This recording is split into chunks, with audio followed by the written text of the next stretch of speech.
오늘 우리에게 주신 하나님의 말씀은 창세기 12장입니다. 주일에 이어서 계속해서 말씀을 참고하도록 그렇게 하겠습니다.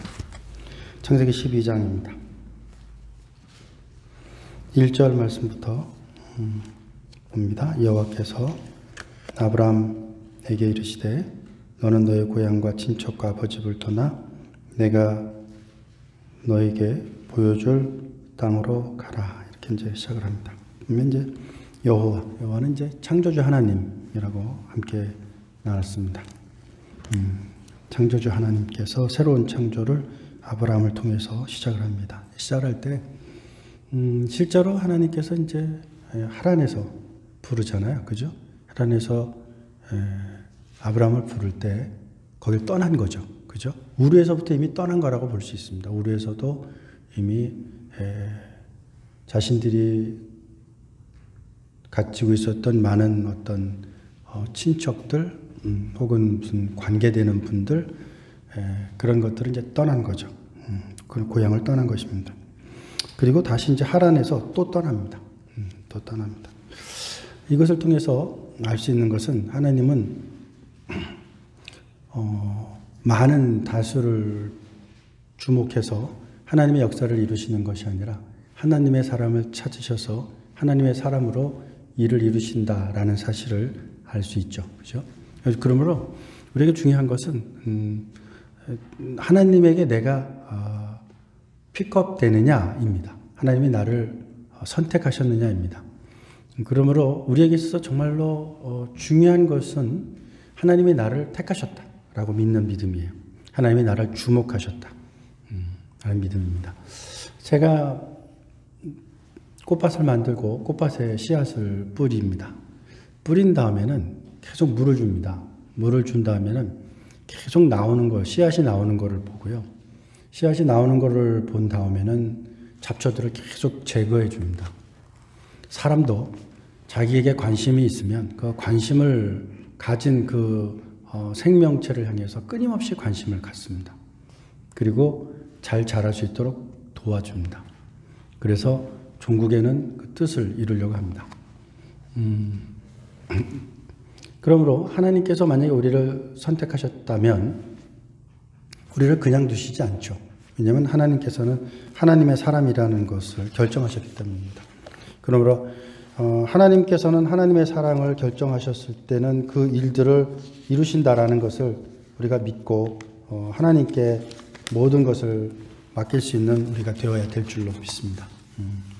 하나님은 우리를 택해서 너는 내 것이다 라고 말씀하셨습니다. 그렇습니다. 하나님께서는 우리가 하나님의 것임을 우리에게 늘 말씀해 주고 있는 것이죠. 거기서 보면 이제 그런 다음에 뭐라고 그러냐면 떠나서 가라고 그러거든요. 떠나야 돼요. 떠나고 분리의 역사가 일어나야 됩니다. 세상과의 분리의 역사가 일어나야 돼요.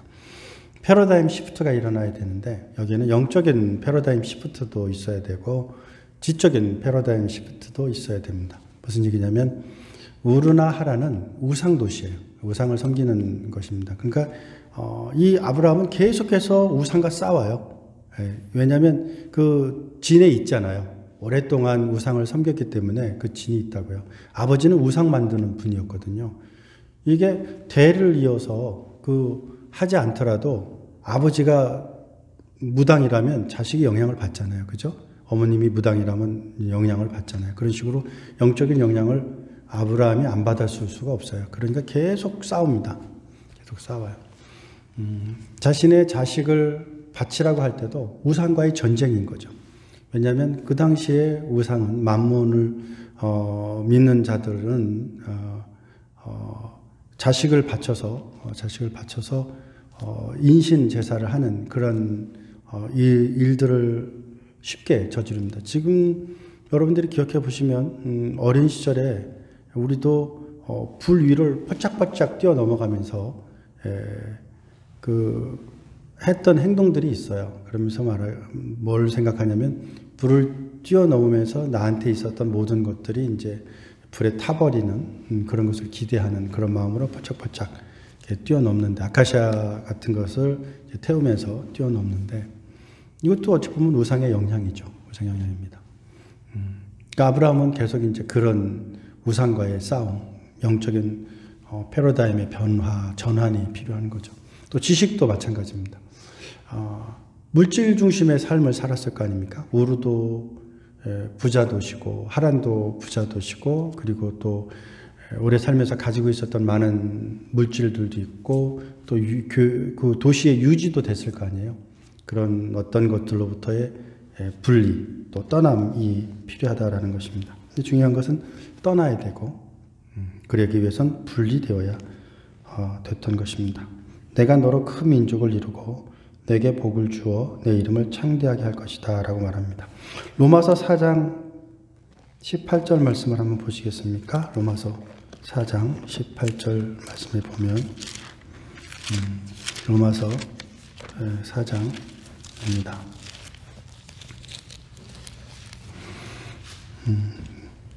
뭐라고 말씀하고 있느냐면 먼저 17절에 보면 기록된 바 내가 너를 많은 민족의 조상으로 세웠다 하심과 같으니 그가 믿은 바 하나님은 죽은 자를 살리시며 없는 것을 있는 것 같이 부르시는 이시라. 그러면서 아브라함이 바랄 수 없는 중에 바라고 믿었으니 이는 내 후손이 이 같으리라. 즉 하늘의 별처럼 광야의 모래처럼 많을 것이다 라고 말씀하신 대로 많은 민족의 조상이 되게 하려 하십니다. 그걸 믿었다는 거죠. 그걸 믿었다는 것을 볼 수 있습니다. 그래서 이제 복이 되는 거죠. 복이 되는 겁니다. 여기서 말씀하는 복은 창세기 3장 15절을 원복음이라고 합니다. 원복음. 오리지널 가스펄이라고 그러는데요. 원복음. 메시아가 오심을 예언해 주시는 그 예언의 말씀이 이제 아브라함에게 이어지고 있는 모습들을 볼 수 있습니다. 마태복음 그래서 아담부터 시작하지 않고 아브라함부터 시작을 합니다. 왜냐하면 그를 통해서 새로운 믿음의 씨앗이 시작됐기 때문이죠. 그래서 이제 말씀하기를 너를 축복하는 자에게는 내가 복을 내리고 너를 저주하는 자에게는 내가 저주하리니 땅의 모든 족속이 너로 말미암아 복을 얻을 것이라 이렇게 말합니다. 내가 보게 되는 거죠. 나를 축복하는 자를 하나님이 축복해 주신다는 거죠. 그런 믿음이 있으면 얼마나 좋습니까? 그죠? 그래서 여러분들은 늘 그런 긍정적인 마음을 가져야 돼. 나는 어디에 가든지 복의 근원이 된다. 내가 있는 곳에는 복이 임한다. 어떤 사람이 가면 잘 되는 사람이 있어요. 그죠? 며느리가 어떤 며느리가 들어오느냐에 따라서 그 가문이 살아날 수도 있고 그 가문이 죽을 수도 있고 그렇잖아요. 어떤 한 사람이 들어오는 거에 따라서 많은 일들이 일어날 수 있습니다. 회사도 어떤 사람이 들어오느냐에 따라서 많은 변화가 있기도 하고 교회도 역시 마찬가지로 어떤 분이 들어오느냐에 따라서 교회에 많은 변화들이 올 수 있습니다. 그런데 이 사람이 늘 루틴이 있어요. 그렇게 그 잘못된 루틴이 생기지 않도록 만약에 잘못된 일이 있다면 빨리 끊고 그리고 좋은 관점으로 가지려고 노력을 하고 애써야 돼요. 살다 보면 부정적인 생각을 가지고 있는 사람하고 만나면 나도 모르게 부정적이 됩니다. 근데 긍정적으로 이야기하는 사람을 만나면 또 긍정적이 돼요. 사람은요, 이게 말에 영향을 안 받는 사람이 없어요. 여러분들이 영화를 보면요, 요새는 이제 그런 것이 없습니다. 옛날에는 이제 비디오 테이프 같은 거 빌려서 보면은 이 한 편의 영화가 당신의 인생을 바꿀 수 있습니다. 근데 경고 문구가 뜨잖아요. 그죠? 그러니까 어떤 영화를 보느냐에 따라서 영향을 받는다라는 것을 경고하는 거죠. 저는 귀가 얇은 편이 아니라서 누가 뭐라 그러든지 나는 내 주관대로 내 생각대로 한다고 저는 생각을 했었거든요. 근데 제가 보니까 그렇지가 않더라고요. 저도 누가 뭐라고 말하면 거기에 금방 영향을 받는 것을 제가 느꼈어요. 그런 걸 볼 때 저도 제 스스로 나는 다른 사람의 영향을 안 받아 그러는 저조차도 영향을 받는다면 많은 사람들이 자신이 누구랑 있느냐에 따라서 그죠? 영향을 받을 수 있다라는 사실을 알 수 있는 거죠. 그러므로 늘 긍정적으로 자꾸 생각해야 돼요. 긍정적으로 볼 수 있도록 생각해야 돼요. 포지티브 띵킹을 생각하는 것은 결코 넌 크리스찬의 웨이는 아니에요. 저는 믿기를 크리스찬은 지난 주일날 제가 설교의 제목을 부제목으로 뭐라고 말했냐면 미래 행복 추구자 이렇게 밑에다가 부제목을 달았는데요. 미래 행복 추구자를 다른 이유가 뭐냐면 크리스찬은요, 이 복이 될지라 그랬잖아요. 크리스찬은요, 복을 헤아려야 돼요. 내가 받은 복이 얼마나 많은가를 헤아려야 돼요. 실제로 지금도요, 많은 사람들이 아프고 병들고 많은 어려움을 겪고 그렇습니다. 눈사태로 인해서 온 빌딩이 무너짐으로 인해서 짓는 건물이 무너짐으로 인해서 산이 무너짐으로 인해서 화산 폭발로 인해서 혹은 풍랑을 만나서 많은 사람들이 죽거나 다치거나 이별하거나 혹은 병들거나 하는 것들을 많이 경험합니다. 그런 거에 비해서는 나는 감사하다고 생각해야 되고, 설사 우리가 그런 상황 가운데 있다 할지라도 그 상황 속에서도 한국 사람들은 제가 볼 때는 크리스찬의 띵킹이 굉장히 많아요. 그 중에 하나가 뭐냐면 쥐구멍에도 벼뜰날이 있다. 하늘이 무너져도 솟아날 구멍이 있다. 뒤로 넘어져도 코가 깨진다. 이거 다 긍정적인 거예요. 뒤로 넘어졌는데 뒤통수가 깨져봐요. 죽죠. 코가 깨지니까 안 죽잖아요. 그죠? 쥐구멍에도 볕이 들면 얼마나 들겠어요. 근데도 벼뜰날이 있다고 얘기하고, 하늘이 무너졌는데 어떻게 살아나겠어요. 그래도 살아날 구멍이 있다고. 산입에 거미줄 치겠느냐고 그러잖아요. 이런 모든 것들은 정말 힘들고 어려운 역사를 살아왔지만 5,000년의 역사 가운데서 우리가 진리로 깨달은 거예요. 반드시 삶에는 하나님께서 이 땅에 우리를 보내셨으니까 하나님께서 책임져 주실 것이다 라는 그런 믿음을 선조들은 가지고 있지 않았는가 이렇게 생각을 합니다. 또 하나는 이게 심리적으로 볼 때 심리는 너와 내가 없어요. 구별이 안 됩니다. 내가 누구를 사랑하게 되면 내가 기뻐요. 자, 보십시다. 우리 자식이 있어요. 손주가 있어요. 손주가 맛있는 걸 먹어요. 그러면 누가 기뻐요? 할머니가 기쁘고 어머니가 기뻐요. 사실은 내가 먹어야 기쁘잖아요. 그죠? 그런데 먹는 것을 보면서 내가 기쁨을 느낍니다. 왜냐하면 우리의 마음은, 우리의 영혼은 너와 내가 없어요. 기뻐하면 그냥 저 사람을 기뻐하면 내가 기뻐하는 거예요. 기뻐지는 거예요. 저 사람을 사랑하면 내가 행복해지는 거예요. 그러니까 사람이 행복해지려면 늘 사랑스러운 마음으로 생각을 해야 돼요. 긍정적인 마음으로 생각을 해야 돼요. 이만하길 천만 다행이다. 이러니까 너무 고맙다. 하나님께서 제가 아이들을 이렇게 보면은 어떤 어머니들은 아이를 뱃속에서 오랫동안 가지고 있지 못하시는 분들이 있어요.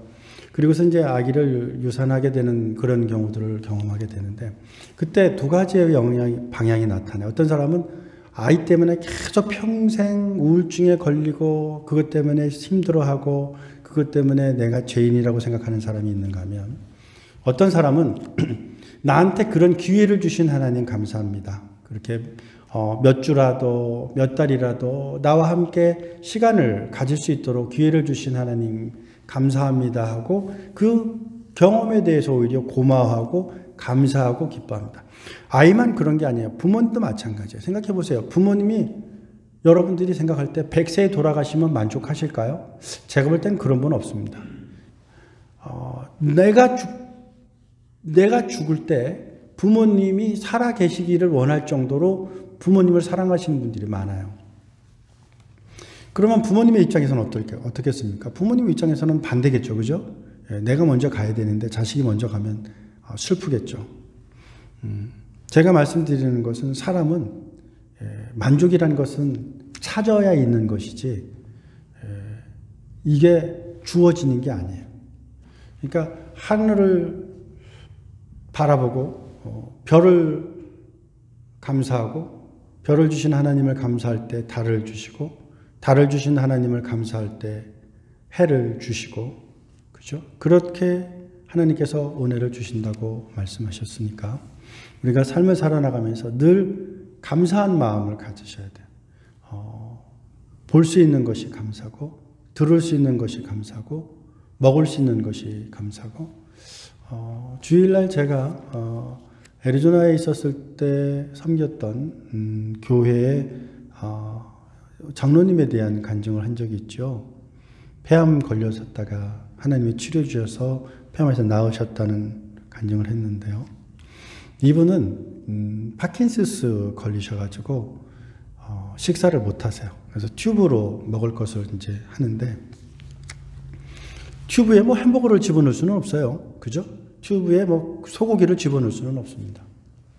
그냥 액 같은 거를 이제 주입을 시켜서 이제 그거로 먹는데, 저는요, 이 식욕이 그렇게 무서운지 몰랐어요.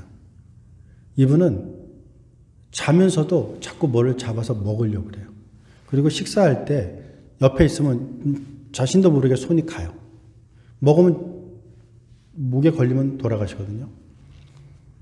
심하기 전에는 식사를 하셨어요. 제가 갔을 때 얼마 되지 않았을 때 식사를 했는데, 같이 밥을 먹었는데 제 앞에서 고기를 먹다가 고기가 상추하고 먹었는데 목에 걸려가지고 그냥 쓰러지셨어요. 숨을 못 쉬고 쓰러지셨어요. 그때 이제 제가 캘리포니아에서 애리조나로 가기 전에 인공호흡을 배웠어요. 그래서 CPR을 할 수 있게 되어 있어서 CPR을 해서 장로님을 살렸습니다. 만약에 제가 CPR을 배우지 않았다면 아마 그때 제 눈앞에서 돌아가시지 않으셨을까 싶은 생각이 듭니다. 갑자기 저한테 담대한 마음을 주셔서 그것을 할 수 있게 되었습니다.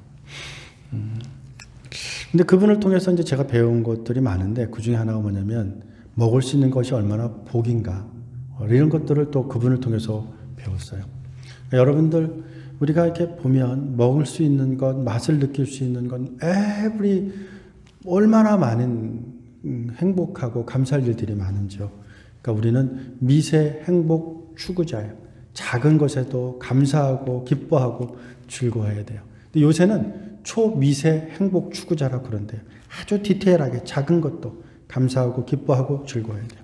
다시 조금 더 나가면 남에 대한 감정도 연결되어 있기 때문에, 너와 내가 감정에는 없기 때문에 누구를 미워하면 내가 힘들고 내가 괴롭고 내가 불편해져요. 그러니까 늘 우리가 한 마음이다, 한 영혼이다 라는 사실을, 마음은 너와 내가 없다는 사실을 깨달아 알고 남에게 유익하기 위해 쓰고 노력하는 우리가 되어야 될 것입니다. 많은 사람들에게 유익하게 하면 할수록 여러분들은 더욱더 신바람 나는 삶을 살 수 있을 것입니다. 남을 섬기기를 기뻐하고 남을 섬기기 위해서 일하고 남을 돕기 위해서 일하는 그 인생이 복된 인생이지, 나만을 위해서, 내 자식만을 위해서 사는 인생은 그리 행복한 인생이 되지 않습니다. 내 가족을 뛰어넘어서 우리의 이웃을, 우리의 사회를, 우리의 국가를, 이 세계를 섬길 수 있는 그런 밑거름이 될 수 있기를 기도하는 우리가 되어야 될 것입니다. 4절 말씀에 2절 말씀 보면 너로 말미암아 복을 얻을 것이다 이렇게 이야기하고 있잖아요. 그죠? 창세기 18장 18절 말씀을 보십시오. 창세기 18장 18절 말씀에 보면 같은 말씀인데요. 창세기 18장 18절 말씀에 보면 아브라함은 강대한 나라가 되고 그랬어요. 아브라함이 나라가 되는 거예요. 그죠? 이스라엘이 되잖아요. 아브라함이 나라가 돼요. 그리고 천하만민은 아브라함으로 말미암아 복을 얻게 될 것이다 라고 말합니다. 예수님이 오시니 천하만국의 복을 얻기도 하지만 또 이스라엘을 통해서 또 복을 얻는, 아브라함을 통해서 복을 얻는 역사가 있습니다. 실제로 우리는 아브라함의 자녀잖아요. 영적으로. 그러니까 우리를 통해서 하나님께서 많은 이들에게 복을 주게 됩니다. 우리는 선한 행위로 구원받는 것은 아닙니다. 그러나 선한 행위는 우리가 구원받았음을 입증해 줍니다. 그래서 구원 얻은 사람이라면 선함이 나타나게 되어 있습니다. 사랑한다고 한다면 사랑은 나타나게 되어 있습니다. 그 다음에요. 22장 18절 말씀 보십시오. 22장 18절 말씀을 보면 또 내 씨로 말미암아 천하 만민이 복을 받으리니, 그 다음에 뭐라고 그랬죠? 이는 네가 나의 말을 어떻게 했기 때문이다? 준행하였기 때문이다. 이렇게 말씀하고 있는 모습을 볼 수 있습니다. 이렇게 말씀을 준행할 때, 그죠? 지금 창세기 12장은 말씀을 따라가는 거잖아요. 하나님께서 창세기 12장 1절에 이르셨다고 말하자 떠나서 가라고 이야기하자 아브라함이 그 말씀에 따라서 이제 가는 거거든요. 4절 말씀에 보면 이에 아브라함이 여호와의 말씀을 따라갔고 이러잖아요. 그죠? 따라갔고. 그러니까 복을 얻는다라고 말하는 것은 결국 이 말씀처럼 말씀에 준행하는 것, 그것이 복이다라는 겁니다. 말씀을 따라가는 것, 그것이 복이다라는 겁니다. 그러므로 하나님 말씀을 잘 따를 수 있는 우리가 되어야 될 것입니다. 어제 산생교회에서 장로님들이 될 수 있도록 피택되신 우리 지방에서 소속되어 있는 이제 6분의 집사님들이 오셨어요. 그래서 시험을 받고 제가 감독을 했습니다. 제가 제일 가깝잖아요. 제가 가서 이제 시험을 보게 했습니다. 보게 하고 끝나고 난 다음에 간증 시간을 드렸어요. 각자 3분 정도씩 간증을 했으면 좋겠다고 했어요. 그러면서 이제 그분들에게 배운 것들에 대한 이야기들을 나눴는데 그 중에 한 분이 말씀을 많이 외웠다고 그러더라고요. 그러면서 이제 로마서 8장 28절 말씀 그것을 외우시더라고요. 우리가 알거니와 하나님을 사랑하는 자 곧 그 뜻대로 부르심을 입은 자들에게는 모든 것이 합력하여 선을 이루니라 라는 말씀을 외우셨습니다. 제가 어떤 구절을 좋아하느냐 외웠느냐 했더니 그 구절 하나만 대라 했더니 그 구절을 대는 거예요. 그러면서 이제 제가 말씀을 드렸습니다.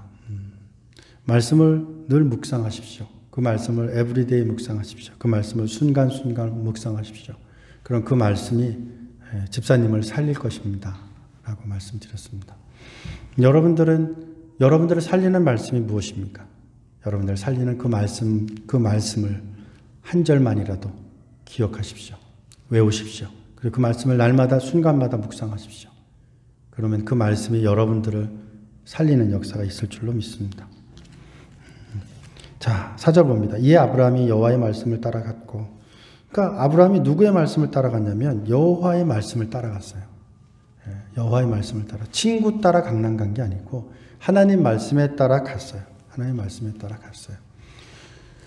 그러니까 우리도 예수님께서 내가 곧 길이요 진리요 생명이니 나로 말미암지 않고는 아버지께로 올 자가 없느니라 말씀하셨고 주의 말씀은 내 발의 등이요 내 길의 빛이라고 말씀하시지 않았습니까?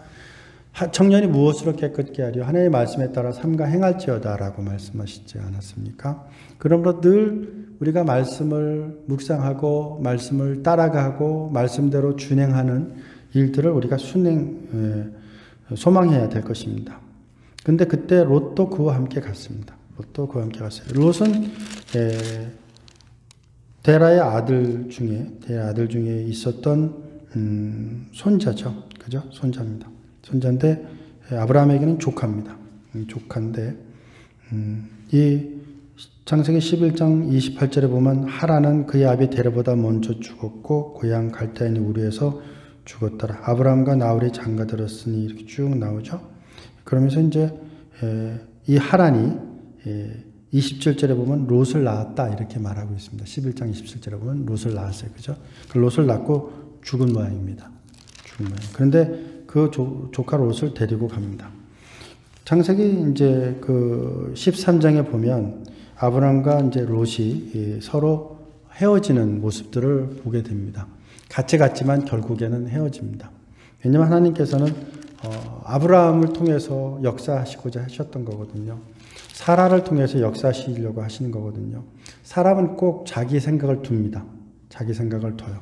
하나님의 생각이 아니라 하나님의 뜻을 자기 생각에 맞추려고 그래요. 그래서 롯을 자기의 아들로 삼으려고 하기도 하고 종을 자기의 아들로 양자로 삼으려고 합니다. 근데 그때마다 하나님께서는 조카도 네 아들이 아니고 종도 네 아들이 아니라 그럽니다. 그러자 이제 여종 하가를 통해서 또 아들을 줍니다. 여종도 통해서 난 이스마엘도 내 아들이 아니다. 그래요. 하나님께서는 아브라함하고 사라한테 약속을 하셨어요. 그러니까 아브라함하고 사라를 통해서 나야 약속의 자녀가 되는 것이지 아브라함의 씨가 약속의 자녀가 되는 게 아닙니다. 약속의 자녀는 하나님께서 아브라함과 사라에게 주셨기 때문에 사라를 통해서 역사하시는 거죠. 그런데도 불구하고 사라도 하갈을 통해서라도 남은 넷이라고 생각을 했어요. 이렇게 사람은 늘 자기 생각을 꼭 사이드로 둬요. 근데 하나님은 그 가지들을 치십니다. 그 곁가지들을 치세요. 그리고 원 가지만 남겨놓으십니다. 그러므로 여러분, 우리가 하나님의 말씀을 믿을 때 순전하게 믿어야 돼요. 그냥 그 말씀대로 믿어야지 내 생각대로 믿으면 안 돼요. 내 뜻대로 되면 안 되고 하나님의 뜻대로 될 수 있기 위해서 우리가 늘 깨어 있어야 될 것입니다. 자, 7절 말씀으로 좀 넘어가겠습니다. 왜냐하면 시간이 많이 지났어요. 여호와께서 아브라함에게 나타나 이르시되 내가 이 땅을 내 자손에게 주리라 하신지라. 자기에게 나타나신 여호와께 그가 그곳에서 무엇을 쌓았다? 제단을 쌓았다고 그럽니다. 8절에도 보면은 거기서 베델 동쪽산으로 옮겨 장막을 치니 서쪽은 베델이요 동쪽은 아이라. 그가 그곳에서 여호와께 제단을 쌓았다. 그리고 여호와의 이름을 불렀다. 이렇게 말하고 있습니다. 여기 보면 계속해서 여호와 그래요. 창조주 하나님을 계속해서 부릅니다. 그러면서 제단을 쌓는 그런 모습들을 보고 있습니다. 그리스도인은 예배를 드리기 위해 구원받았어요. 그래서 그리스도인은 예배를 드릴 때 행복해요. 예배를 드릴 때 기쁩니다. 예배를 드릴 때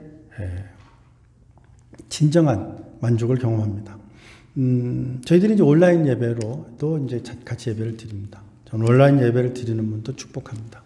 그러나 이제 온라인 생방송 예배가 아니라 그냥 유튜브로 이렇게 예배를 픽하시는 분들이 있잖아요. 그런 분들은 예배를 드린다고 하기에는 어렵습니다. 왜냐하면 정정을 하고 목욕을 하고 정신을 똑바로 차리고 이게 말씀을 듣는 분들은 거의 없을 거예요.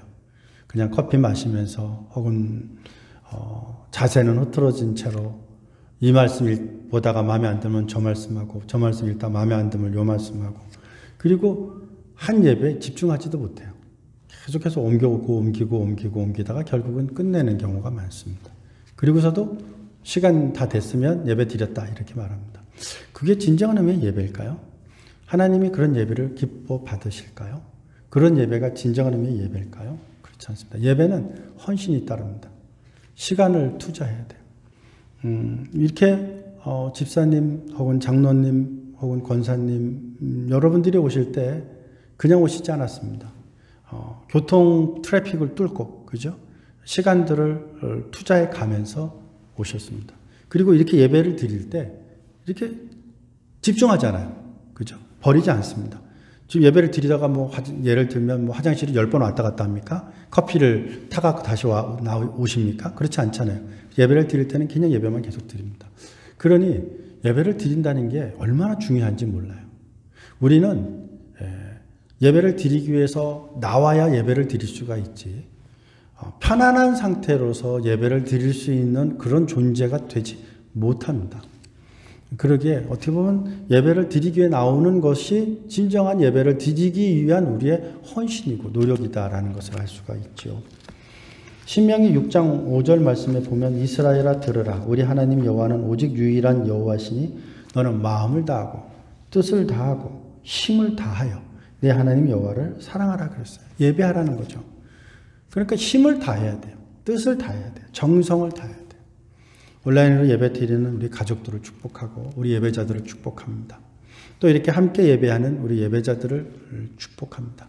하나님께서는 힘든 시간이라도 쪼개서 온라인을 통해서 예배를 드리는 여러분들을 축복해 주십니다. 우리가 구원받은 것은 예배를 위해서 구원받았다라는 것입니다. 예배라는 것이 무엇이냐면 예배를 드리게 될 때 우리의 삶에 모습들이 바뀌어요. 하나님을 닮게 되고 예수님을 닮게 되고 그리스도의 형상을 가지게 됩니다. 로마서 14장 13절 말씀에 보면 그런즉 우리가 다시는 서로 비판하지 말고 도리어 부딪힐 것이나 거칠 것을 형제 앞에 두지 않도록 주의하라 이렇게 말합니다. 이렇게 다른 사람들에게 하는 행동들을 주의하게 돼요. 주의하게 됩니다. 이것이 예배를 드리는 자들에게 나타나는 모습이다라고 말할 수 있습니다. 하나님께서는 우리가 선한 일들을 좋아하고 선한 일들을 기뻐하며 선한 삶을 살기를 원하시죠. 로마서 13장 16절 말씀에 보면, 로마서 14장 16절 말씀에 보면, 이제 제가 어제 이제 장로 피택되신 분들이 시험 보시고 난 다음에 이 말씀을 쉐어링했습니다. 너희의 선한 것이 비방을 받지 않게 하라. 그리스도인이 되면 선한 일에 대한 욕심이 생겨요. 그죠? 근데 선한 일에 대한 욕심이 너무 지나치게 되면은 오히려 그것이 비방받을 수 있는 그런 일까지 나아갈 수 있어요. 그러니까 선한 일이라고 해서 스탑하지 않아도 되는 건 아닙니다. 때에 따라서는 교회의 유익을 위해서, 공동체의 유익을 위해서, 나의 영의 유익을 위해서 선한 일도 멈출 때가 필요한 것입니다. 그래서 지혜가 필요한 거예요. 지혜가 필요한 거예요. 왜냐하면 유대인들 중에는 정말로 행동에 대해서 굉장히 크리티컬한 분들이 있어서 잘못되면 막 정죄하고 저지하고 판단하는 일들이 초대교회에 많이 있었습니다. 그러다 보니까 계속 교회가 분열이 일어나는 거예요. 너 왜 우상에게 섬긴 음식을 먹느냐? 네가 감히 그럴 수 있느냐? 그러면서 막 책망하니까 믿음이 약한 분들은 그것 때문에 너무 힘들고 괴로운 거예요. 그러자 사도 바울이 말하기를 우리가 읽은 로마서 14장 말씀에 보면 너무 15절 말씀에 보십시오. 어떤 사람이 이 날은 저날보다 낮게 여기고, 그죠? 그러면서 막 네가 왜 이때 예배를 드리지 않았어? 너는 왜 예배를 이날 안 와? 그러고서 막 정죄하는 경우가 있었거든요. 또 3절 말씀에 보면 먹는 자는 먹지 않는 자라. 야, 너 왜 우상 제물을 먹어? 너는 하나님을 잘 믿어야지. 그렇게 믿으면 돼. 이렇게 얘기를 하다 보니까 믿음이 연약한 자들, 이런 분들이 교회 내에서 자꾸 실족하고 넘어지게 되는 거예요. 그러자 사도 바울이 말하기를 당신들의 믿음이 잘못된 것은 아니지만 여러분들의 선한 행동이 비난받을 수 있게 되면 안 되니 지혜롭게 행동해야 된다라고 권면해 주고 있는 모습을 볼 수 있습니다.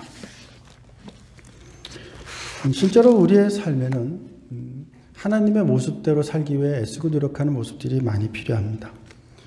그대가 절대로 할 수 없는 것이라는 글이 있어요. 제가 여러분들에게 읽어드리겠습니다.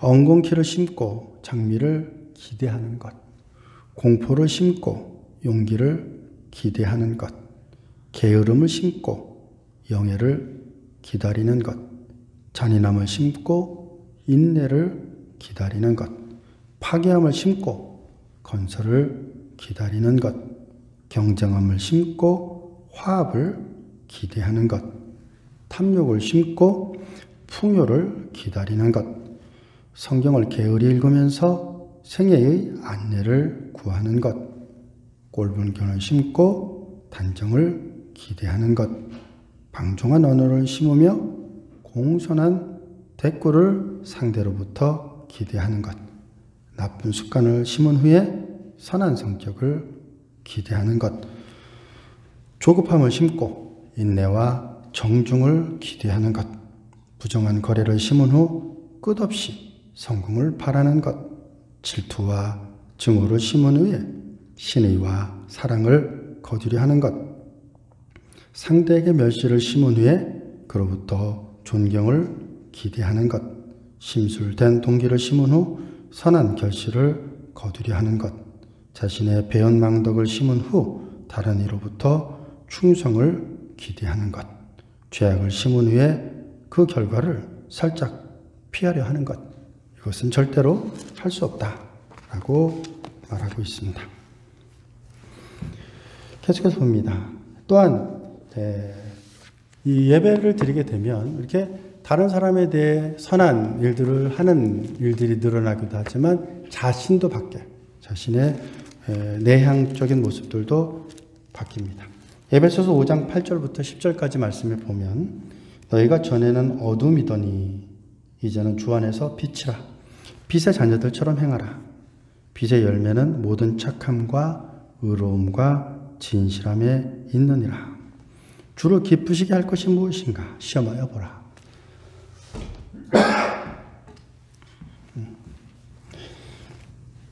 예배를 드리게 되면 외향적으로 다른 사람들에게 잘하지만 또 내적으로도 빛의 사람들이 됩니다. 눈이 있어서 볼 수 있는 게 아닙니다. 눈이 있어도 빛이 없으면 볼 수 없어요. 빛이 있어야만 볼 수가 있습니다. 귀가 있어도 소리가 없으면 들을 수 없습니다. 소리가 있어야 들을 수 있는 거예요.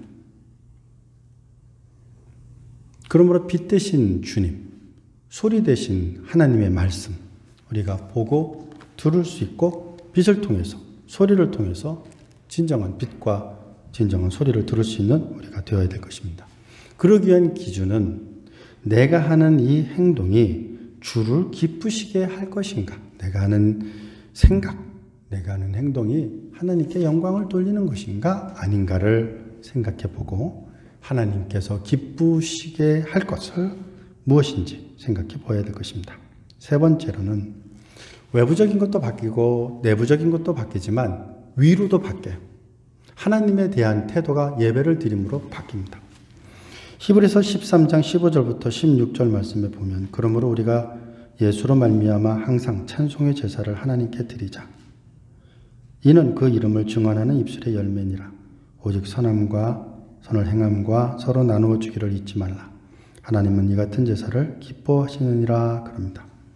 그래서 상향적인 예배를 드리게 되는데 이게 뭐냐면 하나님께 감사하는 겁니다. 나의 나된 것을 감사하고 나의 삶을 주신 것을 감사하고 나의 모든 것에 대해서 감사해요. 그리고 찬양해요. 입술에 찬양이 늘 넘치고 입술에 늘 기쁨이 넘치고 입술에 늘 웃음이 넘쳐요. 그런 우리 모든 가족들이 다 되실 수 있기를 바랍니다. 제가 저희 교회 와서 이제 2년이 돼가는 것 같아요. 그죠? 벌써 이제 23개월째니까 꽉 찬 이제 2년째입니다. 여러분들이 저를 보실 때 제 얼굴이 어떻게 바뀌었습니까? 웃는 모습으로 바뀌고 있습니까? 우는 모습으로 바뀌고 있습니까? 저는 제가 웃는 모습으로 바뀌기를 바랍니다. 또한 저를 통해서 우리 모두가 웃는 모습으로 바뀌기를 바랍니다. 그래서 우리 교회에 오게 되면, 하나님의 교회에 오게 되면 하나님을 만나고 하나님을 경험하고 하나님을 체험해서 하나님의 사람으로 변화되는 우리 모두가 될 수 있기를 바랍니다. 7절과 8절 말씀에 보면 아브라함은 가는 곳마다 예배를 드렸어요. 가는 곳마다 하나님을 찾았어요. 우리가 교회 오죠? 교회 오면 여러분들 교회 처음에 오시면 무엇 하십니까? 하나님께 먼저 기도하십니까? 하나님께 나와서 먼저 잠깐 하나님 저 왔습니다 하고 인사를 하십니까? 저희 교회 제가 이렇게 포스터를 하나 만들어 붙인 게 있는데 뭐냐면 교회 오시면 2분간 먼저 기도하십시다라는 포스터입니다. 2분만 하셔도 여러분 충분합니다. 2분만 해도 2분이 5분이 되고 10분이 되고 1시간이 될 수 있습니다. 2분을 하면 그렇습니다. 그러니 여러분 우리가 교회 오면 먼저 주님께 저 왔습니다 하나님 하고 2분 동안만이라도 하나님께 기도하고 시작할 수 있는 우리가 되어야 되기를 기도합니다.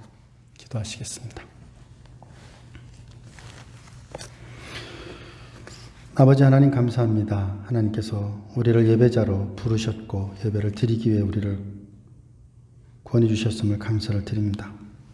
예배를 드림으로 다른 사람에게 또 나 자신에게 선하게 하고 또 하나님의 잃어버린 형상을 회복할 수 있는 저희들이 다 될 수 있도록 주 역사하여 주시옵소서. 하나님이 기뻐하시는 것이 무엇인지 하나님의 뜻이 무엇인지를 상고하게 하시고 하나님의 뜻대로 하나님께 영광을 돌리기 위하여 삶을 살아나가는 저희들이 다 될 수 있도록 주의 은혜를 더하여 주옵소서. 예수 그리스도 이름으로 기도했습니다. 아멘. 아멘.